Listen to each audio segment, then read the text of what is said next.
Is it just me, or is everyone getting married, having babies, and traveling the world? No, seriously, it's like everywhere I turn and every time I open up Instagram, there are pictures of babies and couples having champagne on the beach in the Maldives somewhere. And while I'm extremely excited and happy for them, I can't help but to think, oh my god, am I behind in life? I'm in my late 20s, recently transitioned into a new career, moved back home, and things like getting married, having children, and buying a new house kind of seem light years away from happening. So in the midst of my misery, I did what any sensible adult would do. I beat myself up for being an absolute failure, and then I ate so much ice cream that I passed out on the couch. I'm just kidding, I didn't do that, although that does sound enticing. Instead, I went offline and online to see if other people were feeling this way. Spoiler alert, they did. Do a simple Google search and you'll find countless articles, posts, and subreddits from people who share the same sentiment. A friend of mine who recently turned 30 this year told me that he has been so stressed thinking and planning for the future to the point of insomnia and anxiety. And then he said to me, but are these things what I really want?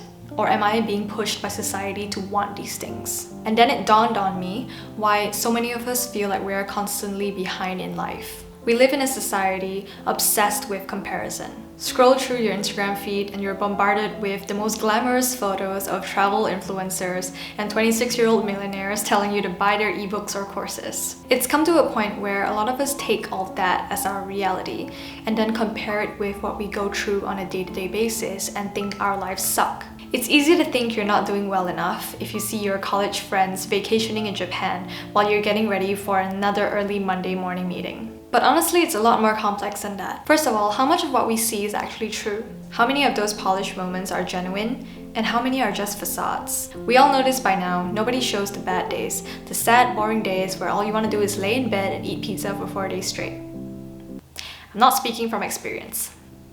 Chances are we won't know the true story or see the complete picture. So why do we measure our self-worth against these fleeting glimpses? Why do we let these things make us feel that we're behind in any way? And even if these snapshots were real, like I said, they only tell part of the story. We don't see the behind the scenes, the rejections, the hardships, or inversely, the opportunities and the advantages that one has. Everyone is dealt different cards in life. We all have our strengths, our weaknesses, our advantages, our disadvantages. Some people are luckier and start with more resources than others who have to fight a little bit harder to get to where they want to be.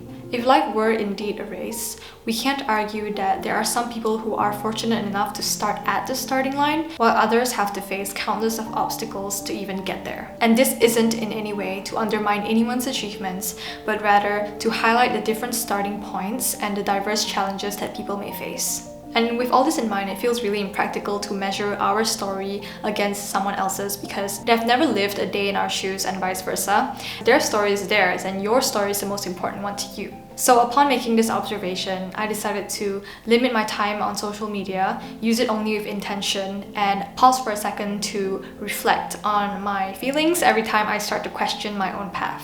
But it's easier said than done, and I think it only really hit me when I landed in the hospital. So a couple of months ago, I came down with a viral infection, which put me on my arse and landed me in the hospital for about a week.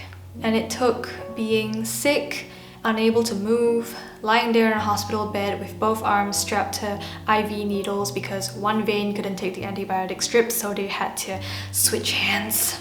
And it took me all of that to stop and ask myself, holy crap, what have I been doing? With nothing to do but stare at the ceiling and left alone with nothing but my thoughts, I realized I was trapped in my own personal hell of comparison and self-criticism. I had been stuck in this endless loop of comparing my seemingly mundane existence to my peers who have high-paying jobs overseas or who have the means and support to start a family.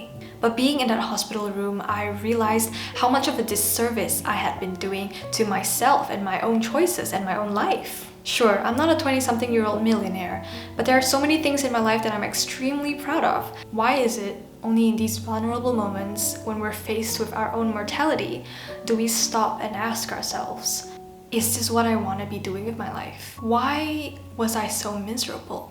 Why was I always wanting more when I already had everything right in front of me? And if we were to die tomorrow, would any of these things even matter in the end? And if not, what does matter to us? What do we really care about? The ancient Stoics embraced Memento Mori, a Latin phrase that translates to remember you will die. Now this concept isn't about being morbid or pessimistic, but rather to encourage one to live life consciously with purpose, clarity, and gratitude.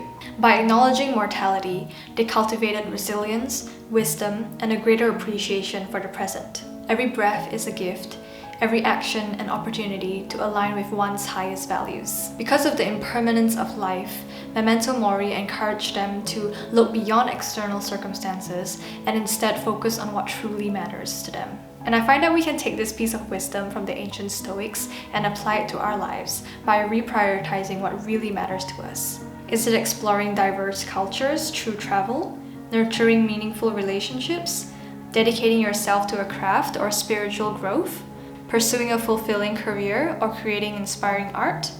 When we define what a happy and fulfilling life means to us and set our priorities to align with that path, comparison loses its relevance because everyone has their own version of happiness. Everyone is content with different things, and it becomes futile to compare ourselves with someone else thinking that we're behind in life when what they have is not necessarily what we want. If we are able to prioritize what we care about and try to actively pursue it, we're winning. If you wake up in the morning, look around and think, this isn't so bad actually, you're winning. If you have the privilege of having a roof over your head, good health, and people who love you, you're winning. Trust that you are exactly where you need to be. At the end of the day, no one is behind in life because there is no yardstick, there's no race, there's no unit of measurement. Everyone is on their own unique paths and writing their own stories. The only pace that matters is your own. So I've decided I want to be happy and content with where I am, wherever that may be. And that means getting up and getting ready for another Monday morning meeting, looking around and thinking, this isn't so bad actually. Thanks for watching.